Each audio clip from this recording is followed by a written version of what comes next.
Asuransi tambahan saat belanja online. Perlu nggak sih?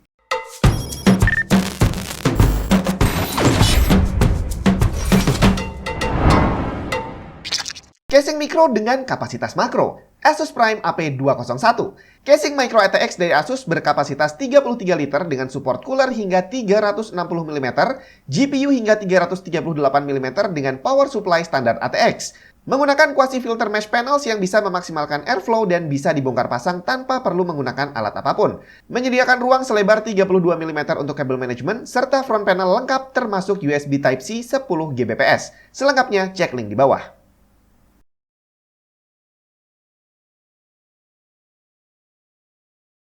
Selama bertahun-tahun saya melakukan jual beli barang online gitu ya. Itu saya udah mengenal hanya ada dua jenis asuransi sih yang saya tahu. Yang pertama adalah asuransi pengiriman, di mana pengiriman ini belum tentu dari kurir tapi bisa juga dari marketplace-nya.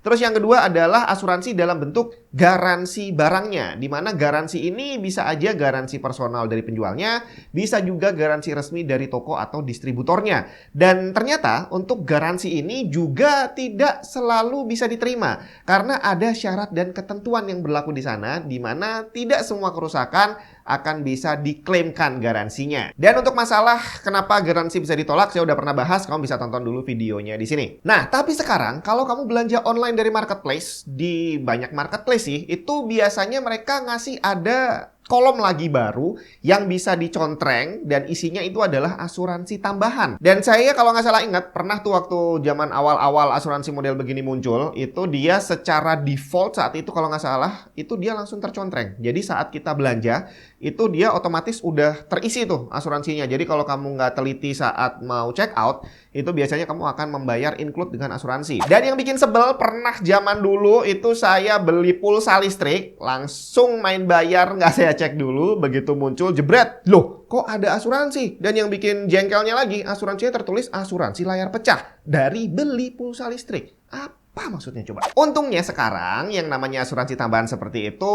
udah mulai nyambung sama barangnya. Jadi kalau kamu beli apa, biasanya akan ditawarkan asuransi ya untuk barang yang kamu beli. Dan ini juga nggak mesti sih. Kadang-kadang saya pas lagi belanja itu otomatis tercontreng, kadang enggak. Jadi memang kita sebagai pembeli mau nggak mau harus teliti dulu saat mau belanja barang. Tinggal permasalahannya, seandainya nih kita dengan sengaja atau tanpa sengaja mengaktifkan asuransi tadi dan kita akhirnya harus bayar, sebenarnya dia membantu atau enggak sih ya? Walaupun ada banyak marketplace yang memberlakukan asuransi tambahan seperti ini, untuk keperluan video ini kita ambil contoh dari Tokopedia aja ya.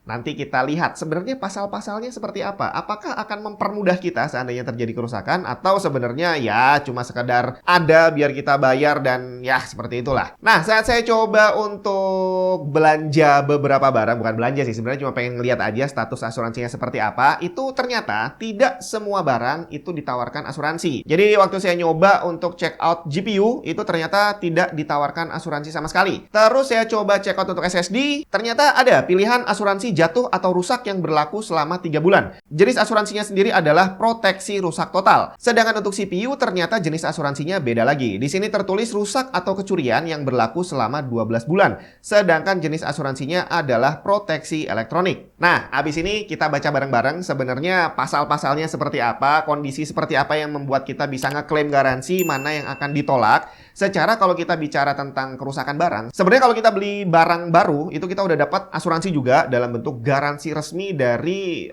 distributornya. Jadi kalau misal terjadi kerusakan dalam jangka waktu mungkin 2 atau 3 tahun, kita masih bisa dapat ganti baru gitu kan. Nah, tapi apakah perlu nih ada asuransi tambahan yang seperti ini? Jangan-jangan cuma sekedar menjebak biar kita bayar, sedangkan nanti waktu klaim nggak bisa double. Jadi kalau rusak ya kita milih, mau milih lewat garansi resmi atau lewat si asuransi tambahan ini.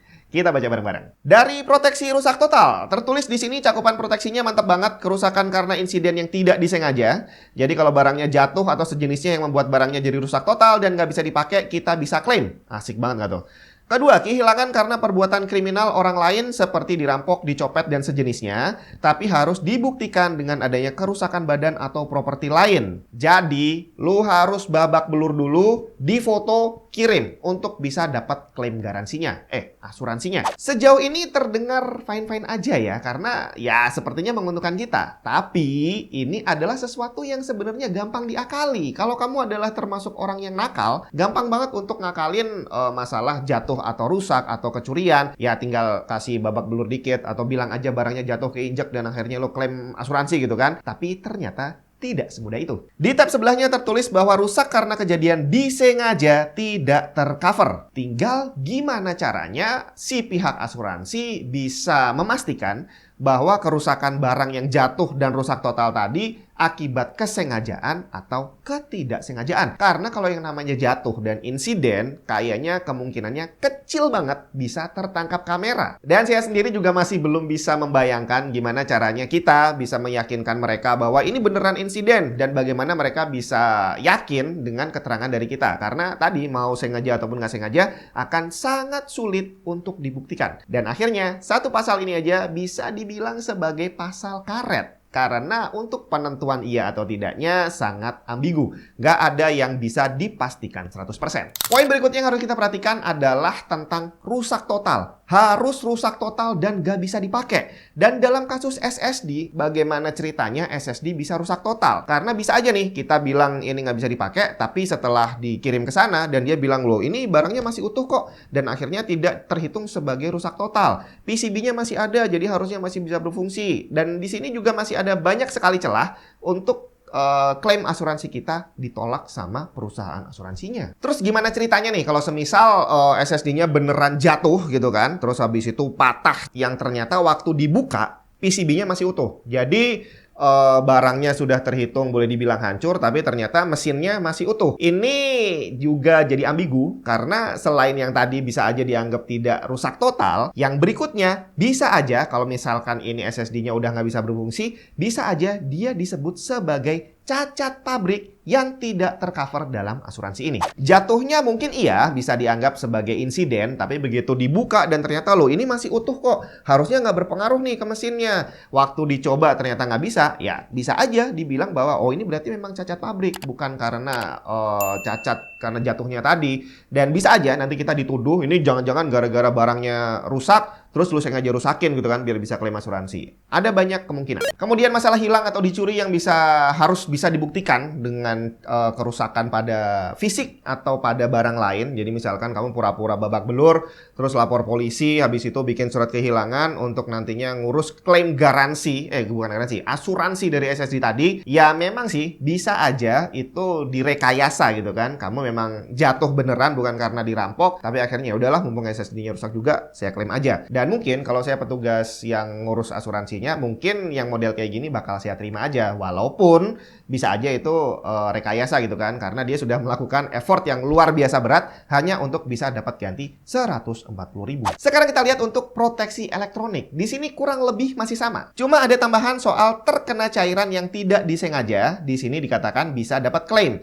Tapi seperti bisa kita duga, ada counternya lagi bahwa terkena cairan karena disengaja tidak tercover. Jangan salah, pasal ini smart banget loh. Ingat, tadi asuransi ini adalah untuk pembelian CPU, prosesor dari PC. Di mana prosesor itu baru bisa nyala kalau dipasang ke PC. Udah dirakit utuh, baru kita bisa tahu apakah prosesor itu berfungsi beneran atau enggak. Nah, soal ketumpahan cairan, selama CPU-nya tadi belum terpasang, PC-nya belum nyala, mau kamu siram air loh, nggak akan jadi masalah. Karena dia nggak nyala. Tapi kalau dalam kondisi basah, kamu colokin terus kamu nyalain, baru dia korslet. Dan kalau sampai itu terjadi, maka kerusakan yang terjadi bukan lagi karena ketumpahan air, tapi karena kesalahan kamu. Kenapa barang basah kok masih dipasang tanpa dikeringin dulu? Dan kejadian seperti ini kalau buat saya udah hampir bisa dipastikan bahwa asuransinya bakal ditolak, bre. Satu-satunya kondisi yang bisa membuat ketumpahan air ini adalah kejadian yang beneran adalah di saat PC-nya nyala, sedang beroperasi, ketumpahan air dan langsung mati. Dan kalaupun itu yang terjadi, kemungkinan besar yang rusak bukan CPU-nya tapi part lain, entah motherboard, entah power supply, entah GPU, dan akhirnya asuransi CPU-nya akan jadi sia-sia aja. Tapi selain beberapa pasal yang udah kita lihat tadi, ternyata masih ada pasal-pasal tambahan yang panjang banget. Tertulis di sini bahwa asuransi ini disediakan oleh pihak ketiga, bukan Tokopedia. Bahwa segala proses klaim dan sebagainya adalah antara pelanggan dan perusahaan asuransi, dengan Tokopedia hanya sebagai perantara doang. Apakah hal ini akan membantu proses klaimnya atau enggak, saya nggak tahu. Tapi yang pasti kalau urusan ngeklaim asuransi, bahkan antara kita langsung dengan perusahaan asuransi aja seringkali nggak semulus itu. Apalagi kalau pakai perantara. Ditambah lagi ternyata di sini masih ada pasal-pasal lainnya yang coba kita baca lagi ya. Contoh nih, untuk proteksi elektronik, pasal kehilangan aja ternyata pengecualiannya ada banyak banget. Kecurian di kendaraan bermotor yang tidak ditunggui kecuali kendaraannya dirusak. Kecurian di kendaraan umum kecuali kita babak belur. Kecurian di tempat umum karena kita kurang mengawasi barangnya, termasuk dicuri sama orang yang kita kenal atau karena penipuan. Jadi ternyata dari satu pasal tentang pencurian aja, besar kemungkinan kita nggak bisa ngeklaim garansinya. Karena kalau kamu mau, garansi? Asuransi maksudnya ya. Karena biasanya kalau kita mau ngeklaim asuransi itu kita harus nulis kronologi dulu. Jadi kita ceritain bagaimana kejadian kehilangannya. Dan begitu kamu bilang bahwa hilangnya dicuri sama saudara kamu, bubar, ditolak, karena yang nyuri adalah orang yang kamu kenal sendiri. Sedangkan untuk proteksi rusak total, pasal-pasalnya lebih asik lagi nih. Pasal pengecualiannya ada banyak banget. Saya udah nggak sanggup baca lagi karena terlalu panjang, dan yang lebih asiknya lagi, di bagian paling bawah itu ada tambahan pengecualian lainnya yang tertuang pada wording polis asuransi. Jadi dari tadi di awal yang pasal pengecualian cuma ada 5, ternyata beranak sampai beberapa puluh, yang ternyata di bagian akhir masih ada anaknya lagi yang tidak tertuang di sini. Jadi kalau nanti terjadi sesuatu, kamu harus mempelajari pasal-pasal yang segitu panjangnya, di mana mayoritas dari pasal tadi adalah untuk menolak klaim asuransinya. Intinya di sini adalah pintu untuk kita bisa ngeklaim asuransi itu ternyata dibuat sesempit mungkin.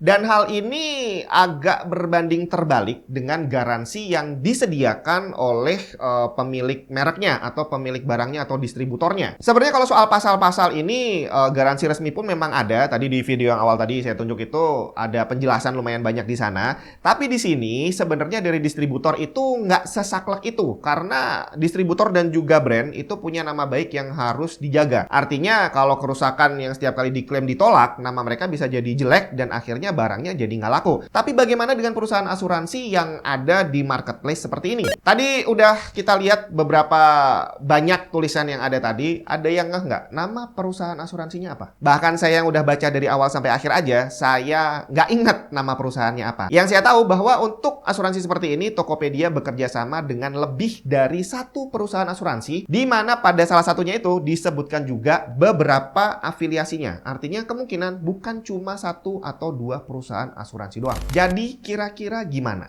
Apakah asuransi ini perlu atau enggak? Atau mungkin kamu adalah salah satu orang yang sudah pernah ikutan asuransi tambahan seperti ini, dan gimana pengalaman kamu? Kamu bisa langsung share aja di kolom komentar.